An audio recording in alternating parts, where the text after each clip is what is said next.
देसी घी का चूरमा और टिंडी का घी कितना काम आया? बहुत ज़्यादा काम आया जी। बचपन से ही इस देसी डाइट पे चल रहे हैं तो बहुत ज़्यादा अब काम आ रहा है। हाँ, मुझे अटैक करना चाहिए था, वहाँ मैं थोड़ा डिफेंस में उतर गई थी और वहाँ मेरा स्कोर चले गए थे, वरना मैं फाइनल में होती और आज शायद मेरा गोल्ड ही होता। और हार जीत चलती रहती है।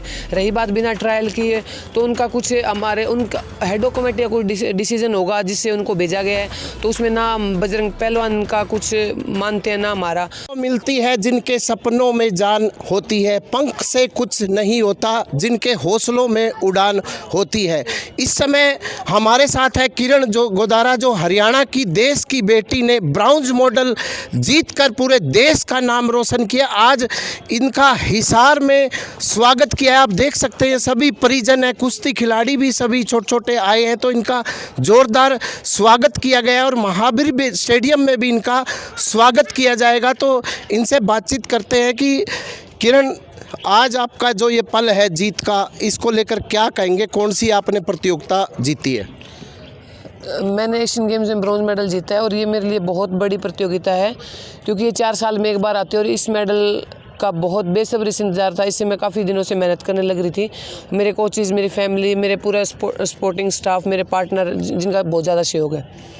अगर कुश्ती खेल की बात की जाए तो आप लगातार कितनी रोज़ाना की कितनी प्रैक्टिस करते हैं डेली? सुबह और शाम को लेकर 6 घंटे हो जाती है सर प्रैक्टिस।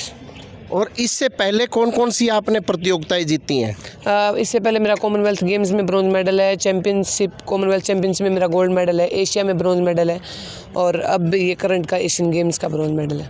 अगर माता पिता की बात की जाए और प्लस आपके कोच का, पहले तो ये बताएं माता पिता का कितना सपोर्ट रहा आपको इसको लेकर, कुश्ती को लेकर?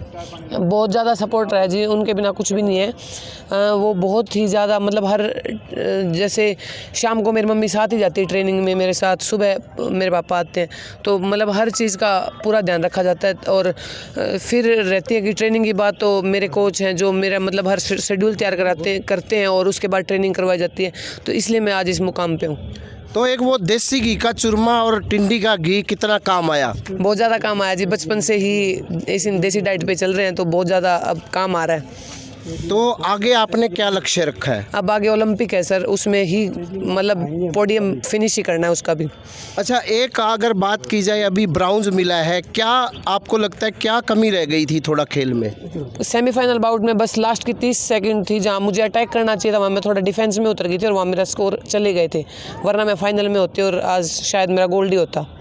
अच्छा, एक आपको पता है बजरंग पूनिया का जो एक मामला भी चला हुआ है, बिना ट्रायल के भी गए थे वो और हार भी गए थे, तो आप क्या कहना चाहेंगे इस कुश्ती को मामले को लेकर? देखिए सर, हार जीत तो चलती है उसमें, अगर वो ऐसा नहीं है कि वो चैम्पियन नहीं है, वो ओलंपिक गेम्स के मेडलिस्ट हैं, एशियन गेम्स के पीछे जो एशियन गेम्स है उसके गोल्ड मेडलिस्ट हैं, तो उनकी जो अचीवमेंट है उसको हम नहीं दिखा सकते कि भाई ये ऐसे हैं वैसे हैं। वो एक स्टार पहलवान है और हार जीत चलती रहती है। रही बात बिना ट्रायल किए तो उनका कुछ हमारे उनका हेडो कमेटी का कोई डिसीजन होगा जिससे उनको भेजा गया है, तो उसमें ना बजरंग पहलवान का कुछ मानते हैं ना हमारा, तो उनकी जो हेडो कमेटी हमारी उन्होंने डिसाइड किया है तो वो गए हैं। नहीं, जैसे अभी विशाल के परिजन ये कह रहे थे कि भी जो योग्य ट्रायल के साथ ही भेजा जाना चाहिए, तो आप इस बात को लेकर कितना सहमत है? देखिए सर, ट्रायल जैसे हमने भी ट्रायल दी है, क्योंकि तो फिर उनका जैसे अचीवमेंट के आधार पे उनका सिलेक्शन किया गया था, तो अब हम उस बारे में कुछ नहीं बोल सकते कि उनका क्यों किया गया, बिना ट्रायल क्यों भेजा गया। वो हेडो कमेटी का हमारे ऊपर की फेडरेशन का डिसीजन है, तो हम उसमें क्या बोल सकते हैं।